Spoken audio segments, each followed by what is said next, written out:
if we had 100 billionaires in our community, we can make change on a global scale. Fortunately or unfortunately, at the end of the day, money moves the world. Meet Ghassan Halazon, a Jordanian entrepreneur. Ghassan's dozen companies have driven cumulative sales approaching $1 billion over 15 years. With social media, all everyone does, I'm thrilled to announce this, I'm humbled to announce that. There's something cool about being human. There's a premium on authenticity. You gotta show determination, but you also gotta be human. Investors are kind of like your shadow. You run after them, they run away. You run away and you're hot and you got what it takes and it's exciting and it's like mysterious. They're gonna come right after you.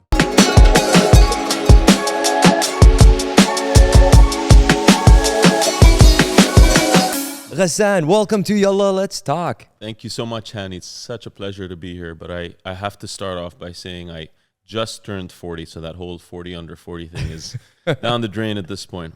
Happy birthday. Happy birthday. We can still use that. We can still use it until your 40s. Right, I suppose. Ghassan, I want to first ask, you're Jordanian Palestinian. You grew up in Jordan. How do people react when you tell them, I'm from Jordan? You know, that question depends on the time they ask it. You know, if you go back 15, 20 years ago, the first thing people would tell me is that the one with the beautiful queen? The beautiful queen. And, you know, I think more recently, you know, for all the havoc that Instagram and social media has caused, you know, I think the one good thing that I can think of that came out of it was that it shined, you know, light on some really beautiful places around the world. And a lot of people have gotten to know Jordan and Amman and Petra and Wadi Rum, and of course with the Hollywood movies as well, filming there. So I feel like a lot of people have it on the bucket list lately, a lot more than they did back then. Yeah.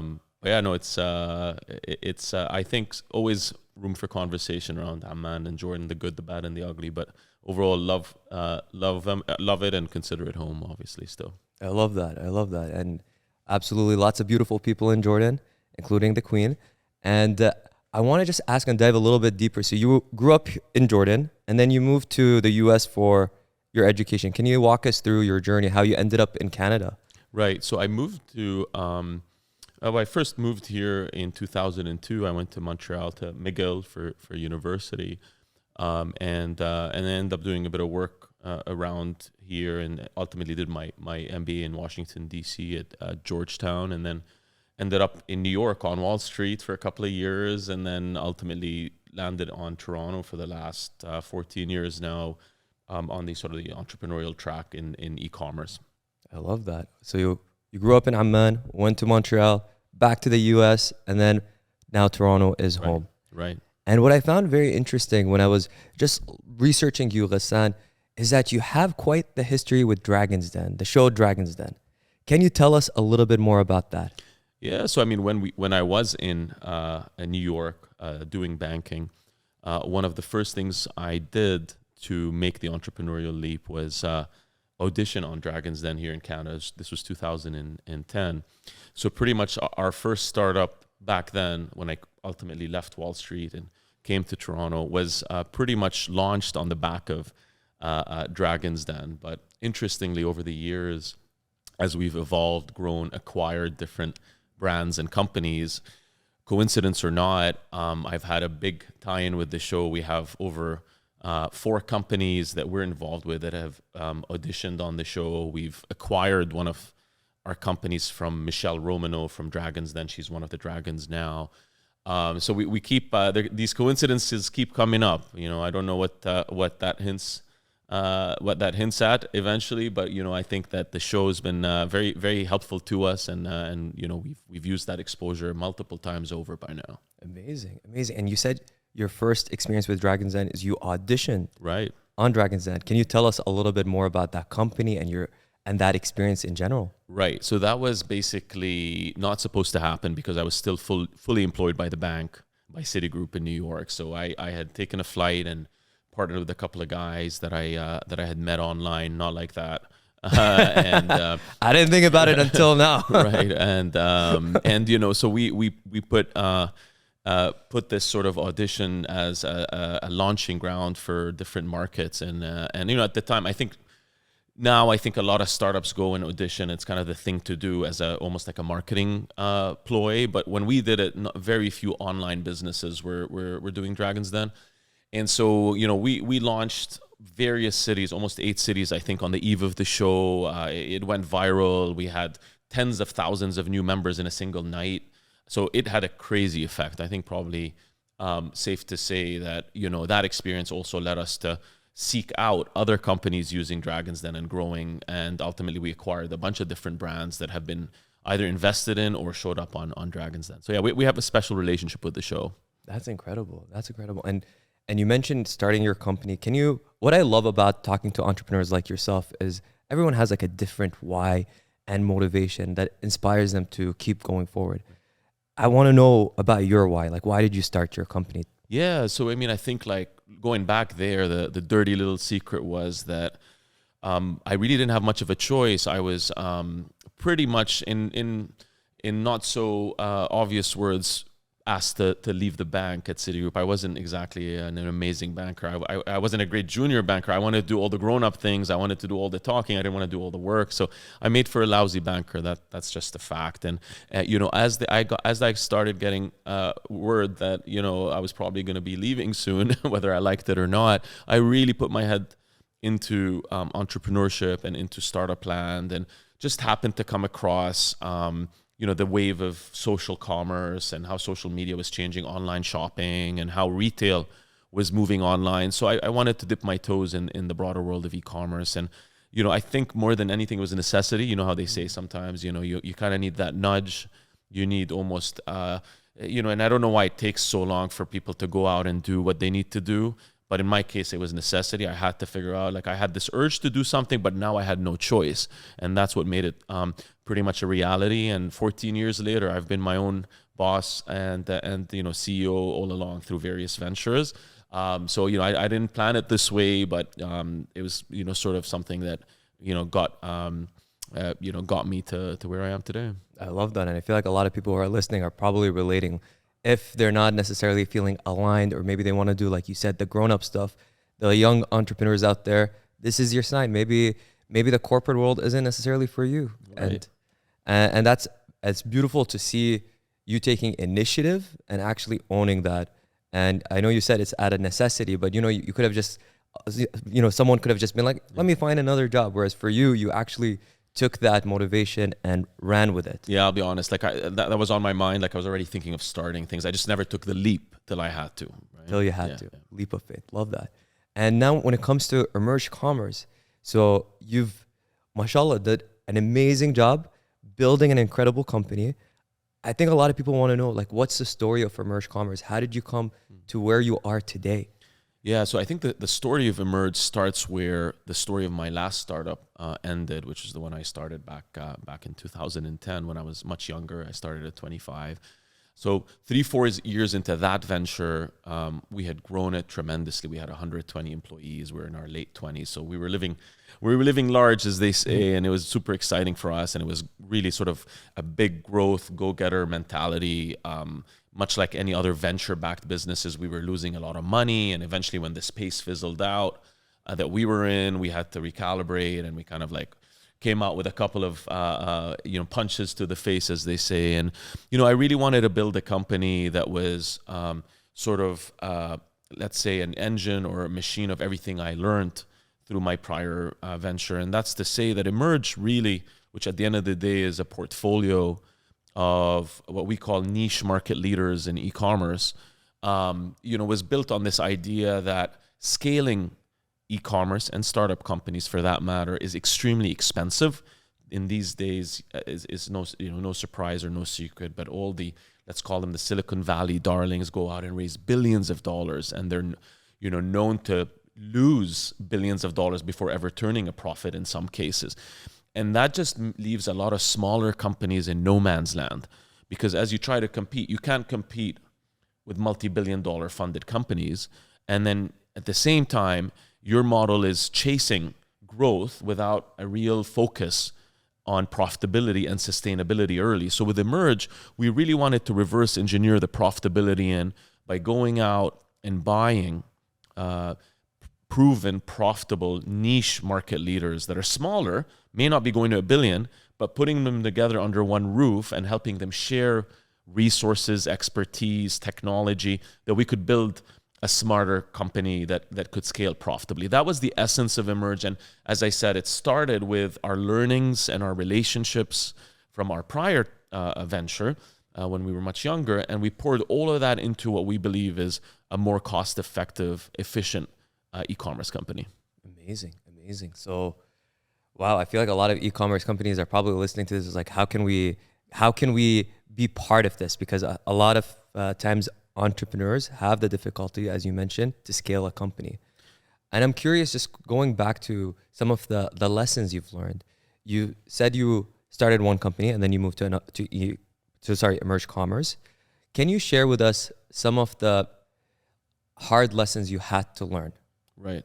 Just as an entrepreneur, and what you would do differently. Yeah. How much time do we have? You know, we got lots of time. That is an ocean. I'll try to zone in on the couple of really big lessons that I've learned over the last, 14 years, and really do this like concisely. It's not easy. So stop me as I go down the rabbit hole. One of the big lessons I always tell young entrepreneurs, especially, is if you're starting something and it happens to catch fire and get exciting, like we had in our early careers in mid-20s, when everything was working and we had 120 employees and we could do no wrong.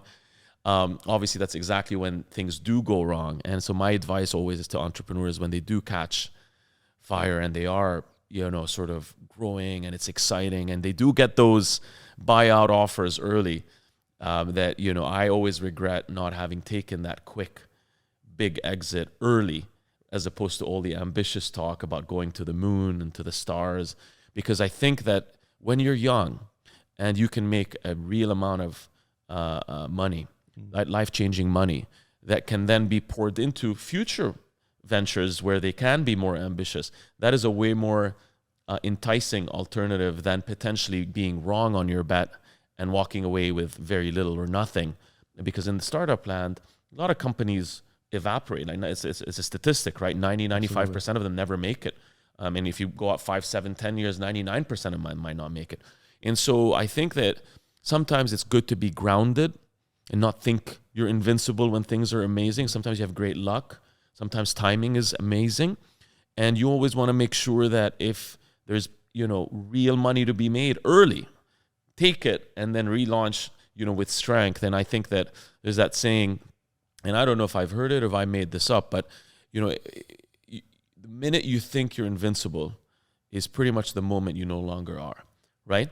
And I really feel that a lot of entrepreneurs, there's such sensationalism about startups and growing and raising capital. But at the end of the day, being grounded is a very big cornerstone of my learnings and what I pour into my future, work and ventures and so forth. So I think that's one big theme. I think another theme is empowering people, not holding on to too much, right? So finding those stars and getting the hell out of the way. Empower them, incentivize them, and let them work their magic. You only grow really to much bigger levels if you have the ability to choose not only the right talent, but then to get them motivated and then to leave them alone to work their own magic. And that's been a huge learning. And then lastly, I think maybe a third one I'd add that's been, something that stuck with me is you really need to get rid of toxic talent, no matter how talented they are.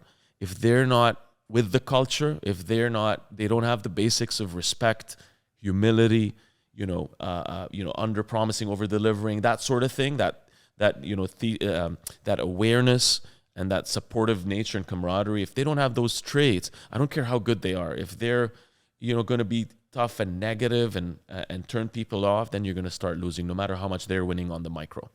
Amazing. So those are a couple. I mean, we could go on and on, but just wanted to share a couple of big ones that I think. Well, at least I can tell you, I'm taking notes as you're speaking. I'm like, all right, got to exit early, got to empower your stars, and toxic people lead to toxic culture, and it's not worth it. Right. So thank you very much for sharing that. And I want to just dig a little bit deeper on the first point you mentioned, which is the exiting early? Because I Right. feel like a lot of people who are entrepreneurs are always wondering, like, okay, when do I exit? Yeah. And should I wait a little bit? Because I feel like you thought you could wait a little bit more and you would have a better exit. Right. What advice would you want to tell those entrepreneurs? It's so circumstantial, right, honey? It's easy for me to say, hey, when someone puts, a $10 million deal when you're in your mid-20s, just take it. I think that's pretty obvious in hindsight, right? It makes all the sense in the world that we were young, we were brash, we didn't know exactly what we were doing, and it was hyped, and people were throwing money at us, that we should have just taken it. At some point, we had every single media company in Canada, Rogers and the Toronto Star and Bell and everyone throwing offers at us. And we wanted to go to the moon. We wanted to go $1 billion. And, that's all we were having fun doing it. But we didn't really think about what that could mean. That was life-changing money that could have shortcutted a few things. Now, fortunately, we've taken our learnings and done very well in different ways, including with Emerge through the years. But, that's my advice from my circumstance and vantage point. Now, if someone has a really audacious vision to build a forever company, or like a really long-term company, a 20-year, 50-year company, or your life's work, and you see it clearly, who am I to tell you that's not the right approach either, right? There are occasional Elon Musks and Mark Zuckerbergs, but believe me, from what I've seen and been around, there are way more people down here on planet Earth than a few of those sort of absolute standouts. And so you're better served to make sure you have protected your future, that you've positioned yourself to win and come at future ventures with strength, right? Because, if you can make, a very meaningful amount, however people define that, that might be different, but that's life-changing money, and that gives you the opportunity to be who you want to be at your full potential, right? There's no fun in doing things broke. No, and again, like we've been fortunate enough in different ways, but I'm just talking to the average young, hungry entrepreneur that catches fire. And when I say catches fire, I mean does something, it hits the right time, the right energy, there's an opportunity to exit. I would take that exit 10 times over. Okay, amazing. And I feel like those people are going to be few who are going to be catching on fire and having that kind of growth so fast and so massive. Now, but I do notice with the majority of people who might be starting their businesses and are entrepreneurs, they may have an inflated sense of what their valuation is. And they're like, my company is worth $10 million. I ain't going to sell it less than $10 million. Yeah. They have a term for that. They call it delusion. There's a lot of delusion in terms of... it's funny, right? Like 1 out of 82 people or something like that will end up being right about what they thought it's worth. But actually the vast majority of people are just running with, on the bandwagon, so to speak, in terms of the aspiration, the dream part. But let's talk planet Earth valuations. And that's something with Emerge we've always been very careful with. In terms of buying companies, we tend to be very disciplined with how we value them. We value them on profit today, not some fantasy land up in the sky one day. What would you say is your number one metric to value a company? Right. So as I say, we're really focused, and I don't think it's one metric, but I'll give you the philosophy at least. We're looking at track record of actually producing cash flows, not just even profit on paper, because there's ways to twist that. I won't go into too much boring accounting detail, but even profit itself is manipulated. In the end, what's your cash flow? How much cash are you taking home every year as a founder? Let's say you owned a business and you've owned it for 7 years or 14 years. And these are not venture-backed companies that are losing money. We don't look at that. That's not our game. We look at profitable, sustainable companies that have endured and have stood the test of time and produce cash flows so that we can bring them into our family of brands and produce cash flows for us. And in return, we value them based on a multiple of cash flows or a multiple of profit, right? So we want to make sure you're growing, but we don't need you to be growing at 100% a year, like the Silicon Valley types.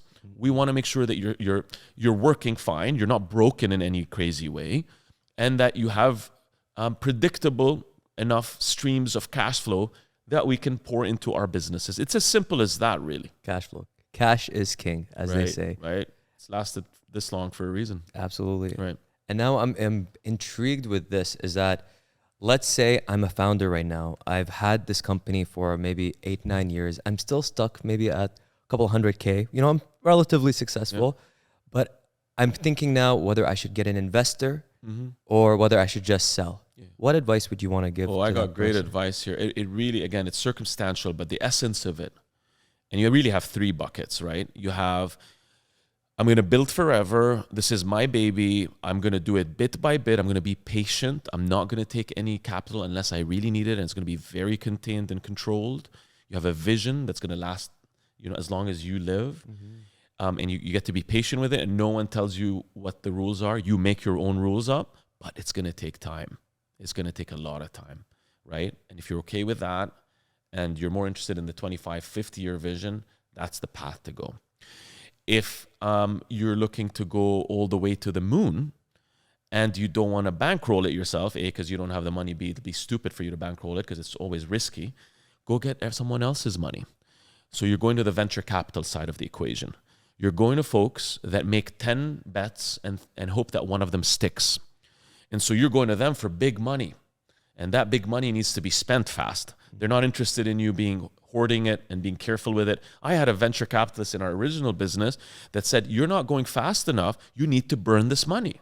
You need to burn this money by the end of the year. You know, get 8-9 months, millions of dollars. It has to be out. Their measure, short term, of whether we were successful is if we launched cities and burnt money. You know, mathematically, they knew this couldn't be profitable early. They wanted us to blanket the market, build our brand, and then one day make money. Well, I have a problem with that. Like, that's not, you know, kind of, that's more like a numbers game. We are a number to a venture capitalist because they think that if they do this 10 times or 100 times, they might get 1 or 2 Airbnbs or Ubers out of it, right? But what happens to the other 98 startups? They're screwed, right? Because they're losing, and one day the VC says, well, sorry, I have no more money for you, right? So that is a risky game, but it's a game people play when they truly believe they can change the world with something, right? If you think you're sitting on some unbelievable technology that no one can compete with, which I find hard to believe these days because it's such a competitive world, and now with AI and this, everything's being disrupted, that I just think the chances of you disrupting at the highest levels globally is so difficult. So I think the VC game and the model there is really challenged for the average young entrepreneur coming up and hustling and grinding something out.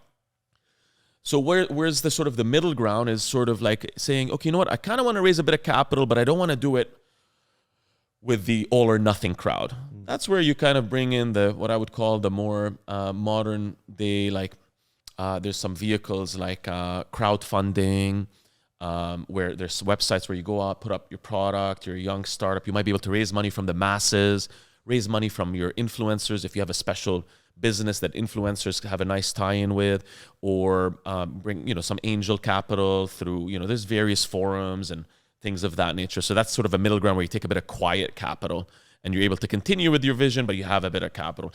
I couldn't tell you as any random entrepreneur which route within these three buckets it is. You're going to have to decide for yourself, but there's like countless opportunities to do it, especially in today's world where there's so many tools and things you can do for much cheaper than ever before.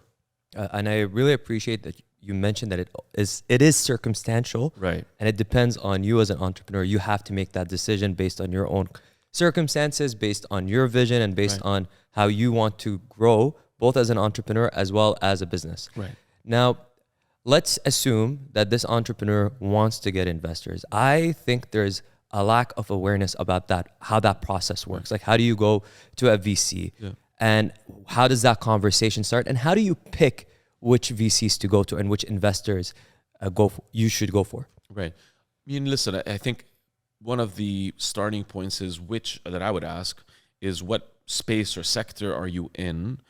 What type of so just to elaborate there, is it an old school business? Is it a family business with cash flows, as I was saying, one of these boring old school businesses? Or is it some flashy new technology? Or is it something, you know, for example, in health or entertainment? Like, where are we talking, first of all? So I would narrow it down. But let's just say you're in this kind of sexy startup bucket, which I presume you're asking. A lot of young folks want to start something cool, want to take their stab at it, whether it's in retail, whether it's in tech, whether it's in, what have you, right? So I think that normally there's really a few ways. First of all, because it's so competitive, you've got to be scrappy early. I really believe it. I really believe you need some sort of mini case study, some sort of proof of concept, something to show that you can stand out, right? So you gotta before you even go to anyone, you gotta be able to say, look, I got something here. It can't be a slide, a deck. It can't just be a presentation saying this is what I'm gonna do. The market is $1 trillion. I'm gonna take 1% of it with no reason why. In which you've never done it before. You've never raised money. You've never done anything, right? So you need to be scrappy, I think, no matter who you are and what your starting point. You're starting a company, I really believe you need to show true grit. You need to take your startup and launch it. You can't go take meetings and waste investors' time when you haven't even launched it. You got to launch it. You got to be like, look, with my $2,000 in savings or $5,000 in savings, I did XYZ. I crowdfunded this thing. I created some chaos. We went out. We in my first startup, we painted our faces and we went to Eaton Center, the famous mall in Toronto here, for those that are tuning in from abroad. And we just stood there like idiots for a whole day, handing out flyers. We flyered a bunch of condos. We broke into security and went up and flyered every single door, all that illegal stuff. And we had to hustle, we had to grind, we had wanted people to see us. And that's why we did Dragon's Den. Maybe it's not as sexy as it once was, but we went there, we woke up at 5, 6 a.m. that day, we lined up, we got into the auditions, we made it happen, we launched all our markets on the eve of the show. We did that with no money. So you need to show a certain level of creativity and ingenuity and determination. And then I think that does two things. One, proves the concept to some extent, but also signals to investors that you are different, that you can do things in a certain way, that you're always going to have these, let's call them guerrilla tactics to be better and juice more out of any opportunity. And so when investors see all these requests, so then, naturally, it's a numbers game with investors. You know what I mean? Like, it's a true numbers game. So I would today, I use LinkedIn a lot. I got about 20-something thousand followers on LinkedIn, and it didn't happen overnight, and it didn't happen intentionally. I think you should be sharing stuff. It's all free. You share your progress, share your journey, document it, right? This is all free stuff. You can go out and, email and message hundreds. You need to message hundreds of investors. But when you message them, it can't be this generic stuff. It's got to be like, hey, I'm different. Here's how I signal I'm different, right? This is what I just did. I did this crazy hack, this crazy thing that gave me a 10x on the normal cost per acquisition. Or, I was able to sell out. My problem is I'm running out of my inventory. Everybody wants it. You got to prove that you're different. And that's where you get their attention. There's a cool saying that investors are kind of like your shadow. You run after them, they run away. And if you run away and you're hot and you got what it takes and it's exciting and it's like mysterious, they're going to come right after you. I like that. And I really appreciate so many things you said, especially about the hustle and the passion, because a lot of people will talk about ideas and ideas a dime of a dozen. Like, you got to just actually do it and execute and show what you can actually accomplish with little resources. Because from what you're describing, a lot of investors are not just investing in the idea, they're investing in the entrepreneur and the people behind it. Right.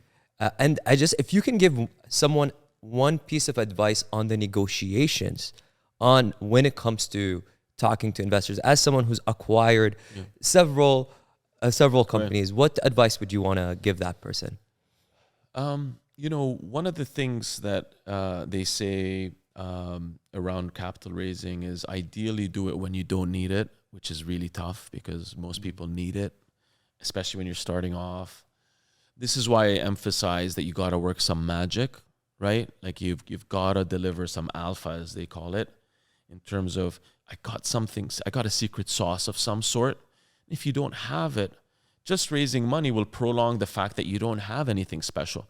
So you really want to kind of develop something shiny and exciting to lure in those investors. But I think that at the end of the day, raising capital, is you've got to exude some sort of confidence in where you're going, right?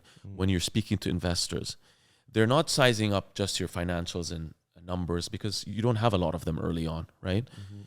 You've got to portray, this vision and this relentlessness to go somewhere, and that you can help them see where you're going. They know you're not perfect, and they know you need the money. You're young, you just started, so they know that. But what they want to see is, how do you handle it? And then the other thing I want to say is, I think investors, especially in today's world, there's a premium on authenticity, right? So they don't want a Mr. Know-it-all. You can't possibly know it all, right? Especially for, again, up-and-coming folks. So it's okay to be like, yeah, you know what? These are the things, these are the hassles, these are the risks. But guess what? We're hungrier than anyone else I know. We're gonna be around the clock on this stuff. We want to do this for 50 years. Right? So you got to show determination, but you also got to be human, because more and more people, especially again with social media, it's all about, all everyone does is, I'm thrilled to announce this, I'm humbled to announce that. And it's like, there's something cool about being human and being like, yeah, you know what? Like, it is messy. Like, yeah, our books are all over the place, but guess what? They love our brand. It's selling out. They're inviting us back to the store. This pop-up, is blowing up. Yeah, but you know what? I'm not big at accounting or finance, but I'll figure that out. That's not the problem. So admit where your weaknesses are. Like, be human, because I think it's appreciated. Absolutely. And I think authenticity has become a theme in so many different things, whether you're an entrepreneur in social media. It's people are rewarding people who are just real human beings. You got it. And for just the last segment of this episode, I wanted to just dive a little bit deeper about just our community. And there's something, we talked about this before, and this whole notion of people within our community might not necessarily support one another, or this idea that we don't support one another. If someone starts a business, they ask, if they're lucky to get someone's business, they'll start asking for discounts. They tend to be secretive. Yeah. I want to ask you, what has been your experience in the world of business with our community? Yeah, I mean, discounts, jobs, internships, you name it.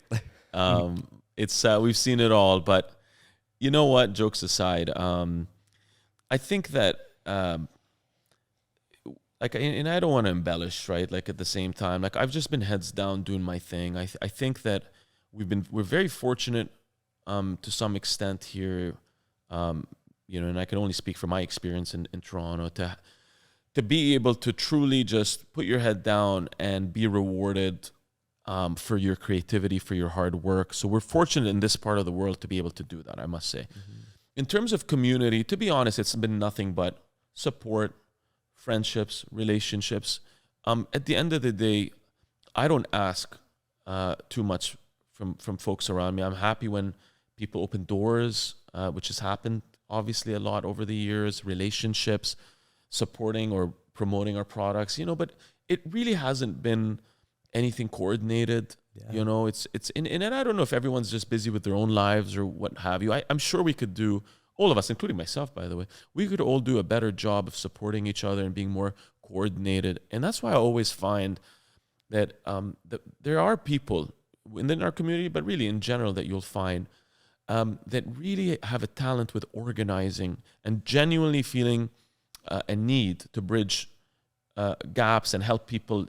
Because I love those people, by the way. We all love those. Everyone has those. Absolutely. In their communities where they're just natural born, like, collaborators, coordinators, connectors.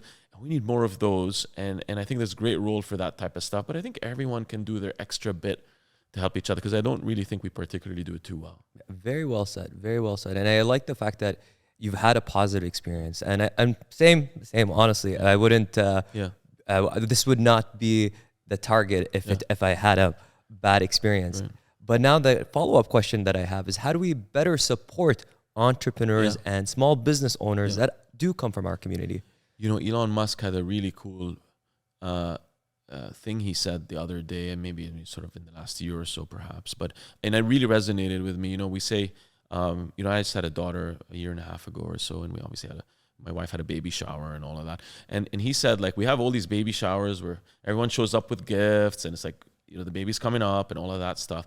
But, wouldn't it be cool to do something like a business shower, in the sense that, any entrepreneur that starts a company, and obviously they need all the help in the world. In fact, they don't need you to ask for discounts. They need you to actually pay full price and be proud of it, because you're supporting their business. So if anything, if a friend starts a company, the first thing you should do is pay full price and promote it to other people, not ask for discounts, because these entrepreneurs are hustling hard, they're struggling, and we tend to have big families, big communities, big friendships.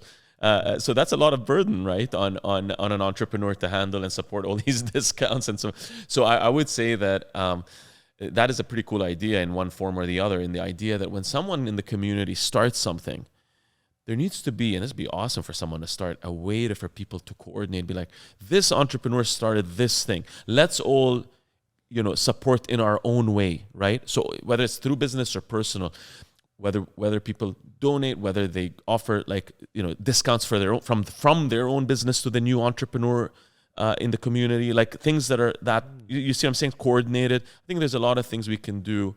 And I think back to my point, like, there are such things as natural connectors out there, these people that really do well. And there's these platforms now where they can enable a lot more than they could have done on their own individually.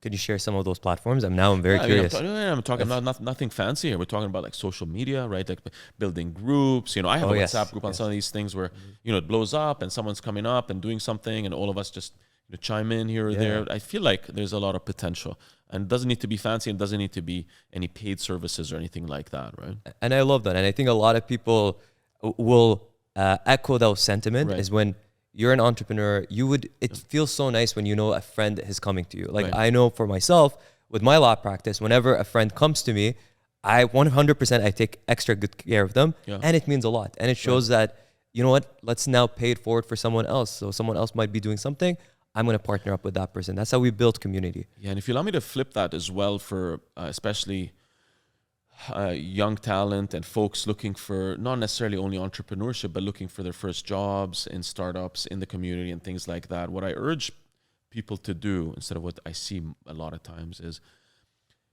I think that reaching out to folks that, let's say you saw a CEO in your community, and you think that you'd want to intern there or get your first job, or I think rather than just your typical, LinkedIn message or email, and it's just the same old stuff, like, you might as well stand out in a way, right? And everyone can stand out in their own way. Researching, knowing who you're talking to, being prepared. These are very underrated things, right? In today's world, people are busy. They throw up messages, especially for young talent. You want to go work for someone or do something or be a part of something. Then show your willingness, show your hunger, outcompete others, right? So I think there's something there. I like that. Show your willingness, show your hunger. Right. The one last question I wanted to ask you is with regards to something I've always heard, especially in the past few years, is that if we had 100 billionaires in our community, we can make change on a global scale. What are your thoughts on that? Well, look, fortunately or unfortunately, I think money plays a big role in world dynamics, in politics, in of course in business. So it is what it is, and I think that the rules of the game are sort of written in a certain way. It doesn't matter what you or I think about them. At the end of the day, money moves the world, and it is important that in our communities and through our people to generate the type of capital that can be game-changing and world-changing. And so I am a big believer that, entrepreneurship, technology, investing in talent, and to at the highest levels as well, which is a bit counterintuitive to what I said earlier, which is exit early to make a bit of money.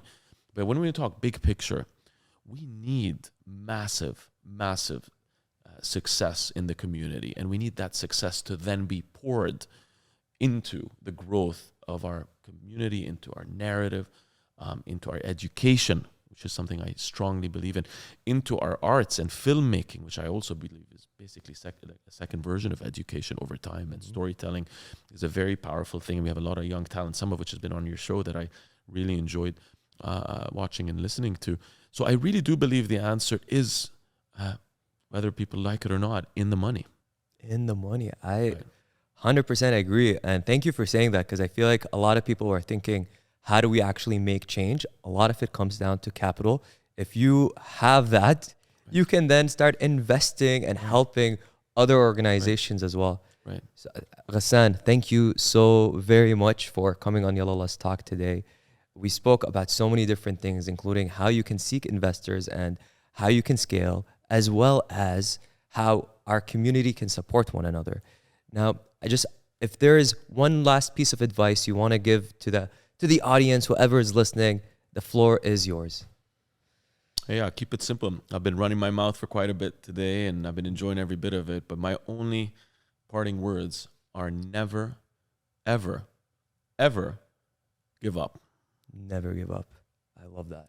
Don't give up, guys. Okay, and where can people follow you and find you? Ghassan Halazon on LinkedIn is my go-to, where I share my story, I share my journey, and I take my DMs. And then Instagram at InstaG, INSTAJEE. Don't ask why. InstaG, like it. All right, thank you so much, Ghassan, for coming on Yalla Let's Talk. Guys, thank you so much for listening to this episode today. If you enjoyed the content, please don't forget to subscribe.